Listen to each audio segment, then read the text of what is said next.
पाठ 1 हमारी भाषा आवर लैंग्वेज। इन चित्रों को ध्यान से देखिए और समझिए। छोटा बच्चा माँ की साड़ी पकड़कर आइसक्रीम लेने के लिए कह रहा है, लेकिन माँ समझ नहीं पा रही है। कुत्ता भौंककर आदमी को समझाने की कोशिश कर रहा है, लेकिन आदमी समझ नहीं पा रहा है। देखा बच्चों, बोलना हमारे लिए बहुत जरूरी है। बोलने से ही हम अपनी बात दूसरों तक पहुंचा सकते हैं। अरे रिया, तुम्हारी गुड़िया तो बहुत सुंदर है। हाँ, कल ही मेरी नानी लाई है। प्रीति बोलकर अपनी बात रिया को समझा रही है। रिया सुनकर प्रीति की बात का जवाब दे रही है। अब और समझिए। अध्यापिका श्याम पट पर लिखकर बच्चों को समझा रही हैं। बच्चे पढ़कर उसे समझ रहे हैं। इस प्रकार बोलकर, सुनकर, लिखकर और पढ़कर हम अपनी बात दूसरों तक पहुंचाते हैं।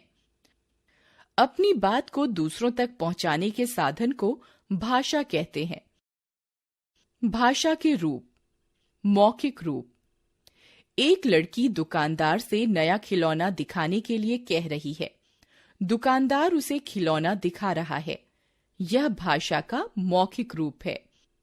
मौखिक यानी मुख से निकला हुआ। बोलकर अपनी बात बताना और सुनकर समझना भाषा का मौखिक रूप है। लिखित रूप। प्रिया पत्र लिख रही है। दादी उसे पढ़कर समझ रही हैं। यह भाषा का लिखित रूप है। लिखित यानी लिखा हुआ।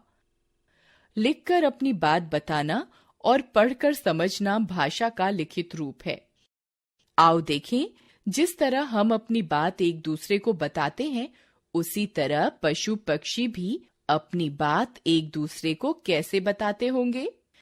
चिंग चिंग, टे टे, भौं भौं, मे मे, म्याऊं म्याऊं, टर टर, क्वैक क्वैक, काऊ काऊ।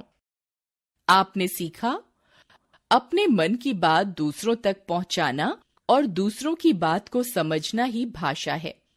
भाषा के दो रूप होते हैं, मौखिक और लिखित।